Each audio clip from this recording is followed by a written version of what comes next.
joining us right now on Daybreak, 92.5 Fox News. It's our Thursday visit. Boy, there are a whole lot of things I want to discuss with him this morning. First of all, how are you today? Morning, Drew. How are you? You're not congrats on the Knicks, man. Yeah, you're not a Knicks fan or at all? No. No. But I mean, look, it's hometown. They look good. We'll see where this goes. They'll have if they get past Indiana. I mean, because even Jalen Brunson is now hurt a little bit, so we'll see what happens. Yeah. But if they get past Indiana, that this Celtics team looks real. So yeah, we'll see what happens. Well, they didn't they have the most wins this season in the NBA? Or yeah, I think so. They did. Yeah, they did, and it wasn't close. So yeah. Are you trying to bring me down? I'm trying to enjoy each little moment here. Forecasting, my friend. Look, I hope Jalen Brunson is playing Game 3. Knicks need him. A lot of injuries on that team, but we'll see how it goes. Yep. So we just we go along for the ride. We try to enjoy it. Now, we try to go on the ride in Washington, D.C., and most of the time we don't enjoy it. Here's one part of the ride that I would love to get your thoughts on. And listen, I get it. I know that, the intrigue with the Speaker of the House, Mike Johnson, and some of what happened yesterday, and maybe explain some of the votes and some of what went down yesterday. And all right, so we tabled this idea that there's going to be any kind of motion to oust the Speaker yesterday. I see what Marjorie Taylor Greene and others have said about the concerns that it feels like we've got a speaker who reaches across the aisle. A lot of the things that we're told were not going to happen in some of the things that have been signed off on. We come to find out after the fact, after they're signed, that we don't like it. One of the things I heard about was the FISA 702s with something that was signed and agreed to, and all of a sudden we find out what we were told was not going to happen, and the spying against American citizens maybe has been ramped up a little bit. And maybe you can get into the vote and your thoughts on everything that's going down with that, and then we can move on. Well, look, let's cut straight to it. There's a lot of, Republicans who've not been happy with the decision making by Speaker Johnson. But at the same time, obviously there's a handful of Republicans who voted yesterday not to table the motion to vacate. But, the vast majority of the conference did because, we just don't see the point in doing it right now. I know for voters, people back home, everybody's like, well, why would we keep him? There's a lot of things that are riding on him just staying in his job. And I just think, tactically, we just felt that a lot of Republicans feel it's just not the right time to do that. He'll have his day to answer for his speakership at the end of this Congress when we have our organizational session, and the members will decide where we're going to go from there. I think President Trump didn't want to see a motion to vacate go through. I know that personally. Talked to him about it. Yeah. He didn't want to see that go through. A lot of members didn't want to see it go through, even though there are frustrations with Mike Johnson. Some of them very legitimate. Yeah, and so I don't want to belabor the point, and we can move on, but just so I can just say this. The tactical move is we're getting close to November, and we don't want it to look like everything's in chaos, and we don't want to have more chaos because of the optics, which a lot of people look at and say, so what? We don't care about the optics. We care about doing the right thing. I'm just saying that these are the way people are talking to me about this issue, because far too many times this is what we are told. It's optics. We shouldn't be doing this. It doesn't look good. We've got elections to worry. And in the meantime, it's always Republicans who acquiesce to Democrats. It's never the other way around. And so the chaos becomes the policy. Forget about the chaos, right. The optics. How about what we're agreeing to? So here's the deal. When you're talking about actual bills, pieces of legislation, government shutdown, going over the debt ceiling, not giving money to Ukraine so you can secure the border, I think that's when you can't fall prey to the optics. That's when you got to do the right thing. But when you're talking about, okay, are we going to move out House leadership now for the second time in 6 months, 8 months now? Yeah. That's when it's like, okay, wait a minute. But why don't we just ride this thing out for 6 months and then reevaluate House leadership? Yeah. And go from there. And I think that's really just the thought process of the members, who are in the chamber. And I think, So unfortunately, listen, the money that has gone out overseas in the foreign aid bill, we're now getting the reports that many of us who voted against pieces of the foreign aid bills told the leadership, this is what's going to happen if you do this. It's now happening. And it's really unfortunate. FISA was a big deal. And I think that, the cornerstone of Marjorie's frustration was the FISA 702 bill. Right. And she's not wrong on that. Right. That's a conversation I've had with Speaker Johnson. But at this point, we got to just go win elections. And the practical reality is we don't need anything to distract from Donald Trump becoming the 47th president. Yeah.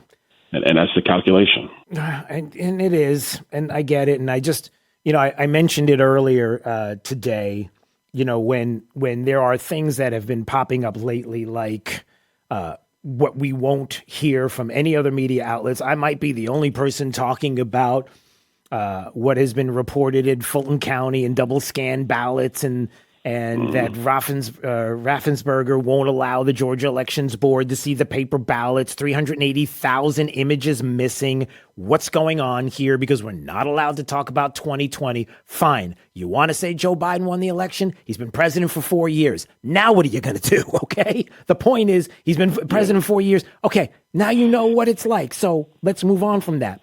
The fact that there are people that are questioning what happened during COVID and some of the things that were going on with Birx and Fauci and some of what has happened in the reporting with AstraZeneca and some of the issues of vaccines and the things that the Congressman, we were not allowed to say and we're not allowed to talk about because they were third rail. You'd get doxxed. You'd get you could possibly lose your profession. All of these different things that we were told years ago, and now. Okay, now you're allowed to talk about this, but it'll be on page 173 of a 174-page newspaper, whatever, in a little tiny clipping. The point is, we need to start seeing some wins here, like protections of our speech, not violence, not claiming that your speech is protected on a college campus while you're burning a building down or breaking and smashing windows. Completely different thing. The protection of some of the things that we have talked about without consequence of possibly losing a job or the like. We just need to see wins. And I guess that's what people get frustrated about. You totally, I know you understand what I'm trying to say here. Oh, 100%, because that's where my frustrations lie. I think dealing with House leadership, it's changing, not House leadership, but the Congress is changing. It's not a situation where, the leader or the speaker can just come out with a bill and everybody just falls in line and says, okay, well, this is what the speaker wants to do.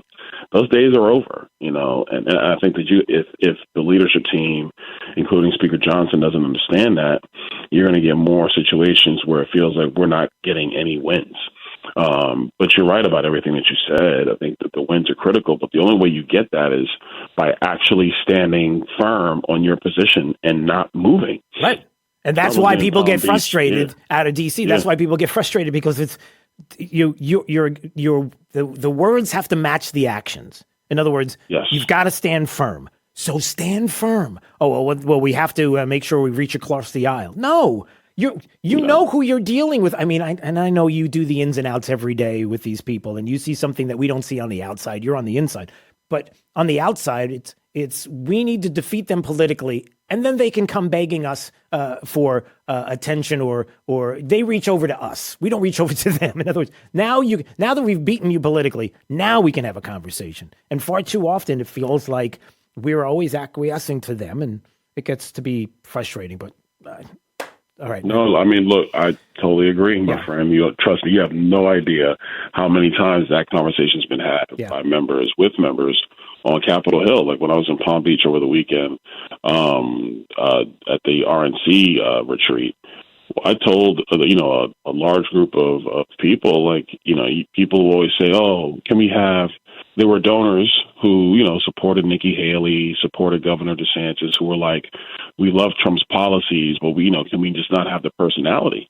And I told this group of donors and activists, like, you can't separate the two, because the personality, the temperament, the ability to look people in the eye and say no, the ability not to care what's going to come up in the news cycle and continue to press forward. That's the mindset that gets you the tax cuts, that gets you the Abraham Accords, that moves the embassy to Jerusalem and Israel. That actually creates a massively energy independent America where we're exporting energy all over the place. Mm-hmm. That's the mindset in leadership that you have to have. Yeah. And I think that in the party, members are like, well, Trump's coming back, so then. And my attitude is, look, I want Trump back. Don't get me wrong. I'm campaigning for him every day. But that doesn't mean we wait. You got to do the stuff now so that there's actually a runway for him to be even more effective when he comes back. Yeah. And I think that's a core of what Marjorie's frustration was and a lot of our frustrations. No doubt.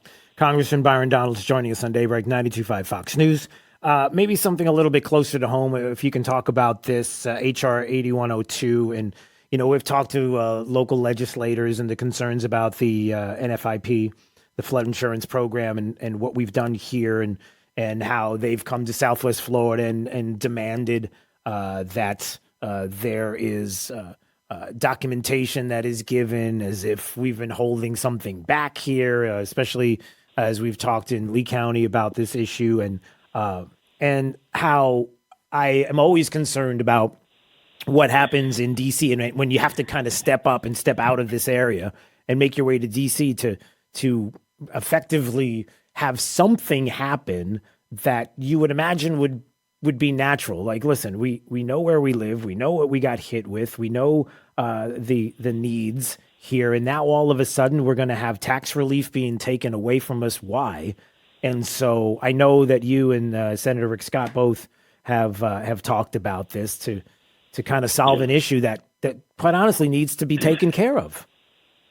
Well, the bill itself, what it does is it provides tax credits to individuals who have to, get insurance through the National Flood Insurance Program or private flood insurance. Yeah.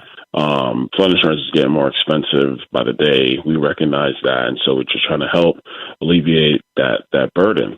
I think what's happening in Southwest Florida is FEMA essentially gives every locality a credit on what the overall premium rates will be for the National Flood Insurance Program.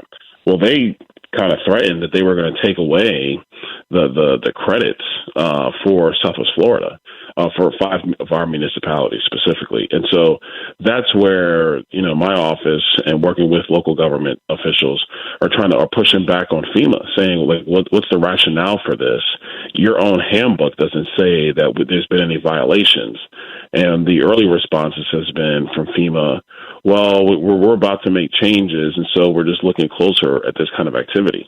In short, Drew, what it's about is that when they were going through their reviews of property in Southwest Florida post-Hurricane Ian, what they found was that, some people did unpermitted additions to their house. I mean, surprise, surprise, people do that to their property. That happens everywhere in the country, frankly, everywhere in the world. People just might put on an addition to their house or might put in new windows to their house, and they don't go get a permit for it. They just do the work. So it does happen, but that doesn't mean that every citizen now has to be hit with massively higher flood insurance premiums just because of a handful of citizens decided to put an addition on or just do something without getting a permit. Right. That's where we are. Yeah, I was just surprised that was happening. But listen, sometimes you got to step into that gap, and that's what ends up happening with the federal government and local municipalities and this and the back and forth. And so I'm glad to hear that you both are looking at this and how important it is, obviously, for us here in Southwest Florida. Hey, before we go, just a quick question that I wanted to ask, and maybe you can give me your thoughts on what has been happening on the college campuses and the George Washington University and some of what you've been seeing.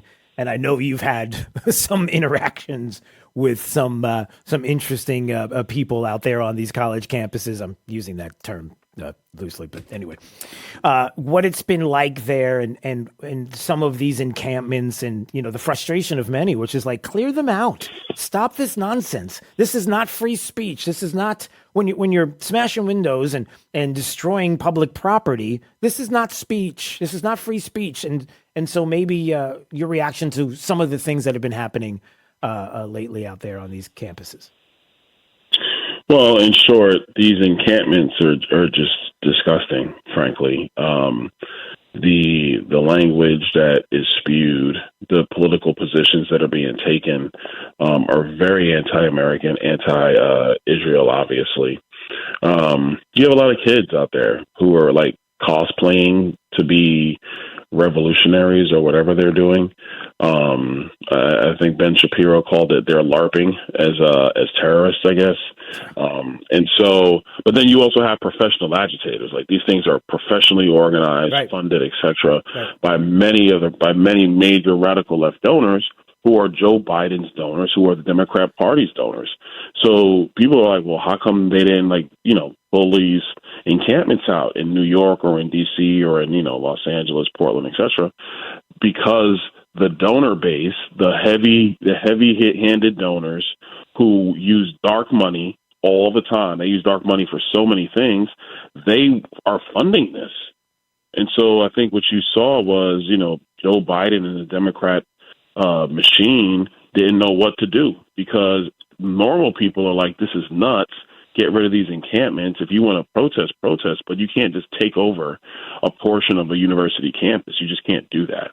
But you have that conflict in their party. So I think what happened truly was the polling got so bad, it forced them into action. Like, we were having an oversight hearing, was scheduled yesterday for Muriel Bowser, the mayor of D.C. and the head of the Metropolitan Police Department here, over the fact that they had refused to help George Washington University clear their encampment. I mean, I think it's been going on 12 days. So, literally 2 a.m., the day before the oversight hearing where the mayor was going to be under oath, miraculously the order comes down to clear the encampment. 2 a.m., Drew.